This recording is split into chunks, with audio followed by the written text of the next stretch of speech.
इधर इजरायल और हमास जंग से जुड़ी हुई एक और बड़ी खबर मिल रही है। इजरायल ने हमास के खिलाफ बहुत बड़ा पर्दाफाश कर दिया है। इजरायल की सेना ने गाजा में सर्च ऑपरेशन के दौरान हमास के एक्शन प्लान के मिलने का दावा किया है। सेना ने वहां एक्शन प्लान से संबंधित कुछ दस्तावेज, नक्शा और सीडी बरामद की है, जो ये दिखाता है कि कैसे आगे के लिए कैसे हमले किए जाने हैं, किन किन जगहों को चुना जाना है और फिर अटैक करना है। ये सब कुछ प्लानिंग इसी नक्शे के तहत और दस्तावेजों के तहत की जा रही थी। गाजा में हमलों की वजह से हर 10 मिनट में एक बच्चे की मौत होने का दावा किया गया। गाजा के मीडिया दफ्तर की ओर से एक बयान जारी कर इजरायल की सेना पर बहुत बड़ा आरोप लगाया गया। क्योंकि हमास और इजरायल के बीच जंग की शुरुआत होने के बाद गाजा में 9,000 से ज्यादा फिलिस्तीनी नागरिकों के मारे जाने का दावा किया गया, जिसमें करीब 4,000 बच्चे भी शामिल थे। बताया गया कि जंग की कवरेज कर रहे 46 पत्रकारों की भी मौत हो गई। इतना ही नहीं, आरोप है कि इजरायल की सेना के हमलों की वजह से गाजा में 16 अस्पतालों और दूसरे 32 क्लिनिक तबाह हो गए। इसके साथ ही हवाई हमलों में 27 एम्बुलेंस को भी नष्ट कर दिया गया। इसके अलावा 100 से ज्यादा मेडिकल सेंटर को भी भारी नुकसान पहुँचाया गया। हमास से छिड़ी जंग के बीच इजरायल के रक्षा मंत्री ने सेना के अधिकारियों के साथ एक अहम बैठक की है।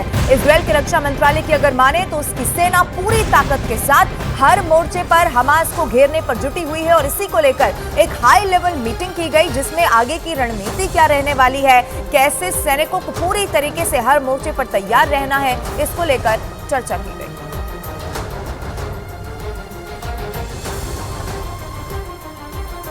हिजबुल्लाह के चीफ नसरल्लाह की इतनी बड़ी धमकी की तुलना पर्ल हार्बर के अटैक से की जा रही है। हिजबुल्लाह चीफ के बयान के बाद लेबनान में जंग की आग और ज्यादा भड़क उठी है।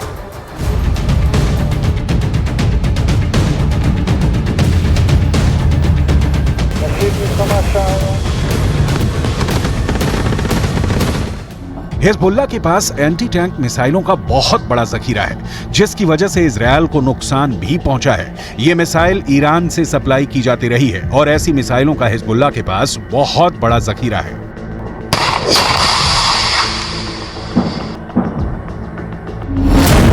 हिजबुल्लाह ने 3 तरह की एंटी टैंक गाइडेड मिसाइल इस्तेमाल की। ये है कॉर्नेट, इसकी रेंज 5 किलोमीटर तक है। ये रूस की मिसाइल है, लेकिन अब ईरान इसका देसी वर्जन दहलाविया तैयार कर चुका है और ऐसी बहुत सी मिसाइल अब हिजबुल्लाह के पास हैं। दूसरी है BGM-71 TOW anti tank guided missile, range है 3.5 किलोमीटर। ये अमेरिका में बनी मिसाइल है, लेकिन अब इसकी नकल ईरान तैयार कर रहा है और उसने हिजबुल्लाह को सप्लाई की है। तीसरी है 85 कॉनकोर्स, रेंज 4 किलोमीटर।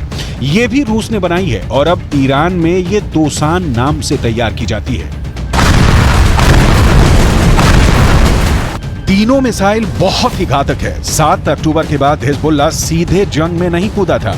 इजरायल की तरफ से हिजबुल्लाह को चेतावनी लगातार दी जा रही थी, लेकिन नॉर्दर्न बॉर्डर पर जंग की शुरुआत इजरायल डिफेंस फोर्स की तरफ से की गई, क्योंकि छुटपुट शुरुआती गोलीबारी के बीच सबसे बड़ा और ताबड़तोड़ हमला इजरायल की तरफ से ही किया गया था। हिजबुल्लाह के लड़ाकों की मौत जब शुरू हुई, उस वक्त भी हिजबुल्लाह पसुपेश में था, क्योंकि तब तक भी उसे नसरुल्लाह की तरफ से कोई साफ आदेश नहीं मिला था। लेकिन जब गाजा के अंदर बैप्टिस्ट अस्पताल पर हमला हुआ और बड़ी संख्या में अस्पताल के अंदर लोगों की मौत हो गई, तब हिजबुल्लाह ने लड़ाई छेड़ दी। हालांकि ये फुल स्केल वॉर अभी भी नहीं है।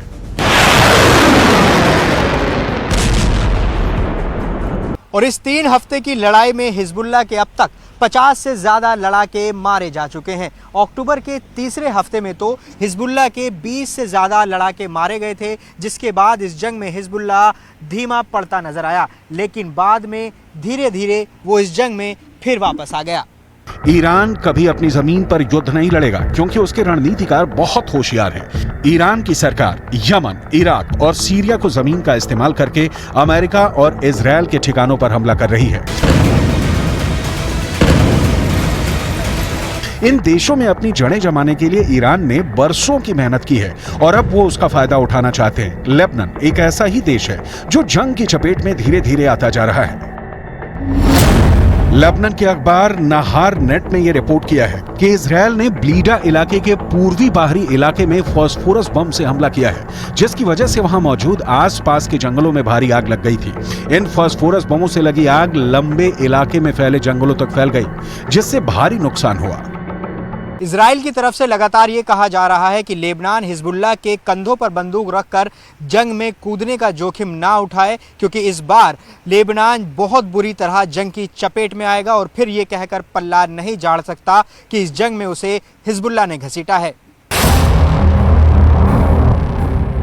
इजराइल के प्रधानमंत्री बेंजामिन नेतन्याहू पहले ही ये कह चुके हैं कि लेबनान को इस बार ऐसा जवाब दिया जाएगा कि वो दूसरी जंग लड़ने के काबिल ही नहीं बचेगा।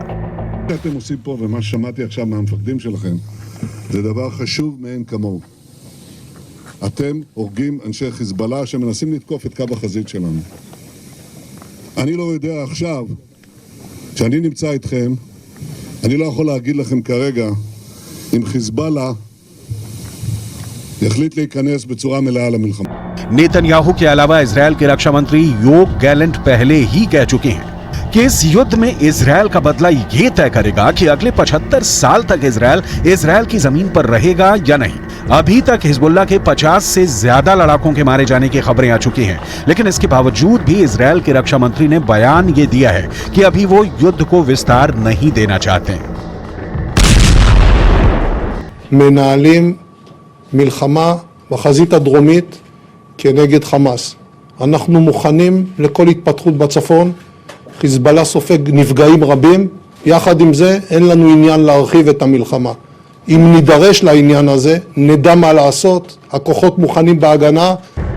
नोट करने वाली बात यह है कि जब इजरायल नॉर्दर्न बॉर्डर पर युद्ध का विस्तार नहीं चाहता है, तब 45 से ज्यादा हिजबुल्लाह लड़ाके मारे जा चुके हैं। तो सवाल ये उठता है कि अगर इजरायल युद्ध का विस्तार कर देगा तो फिर हिजबुल्लाह की हालत क्या होगी।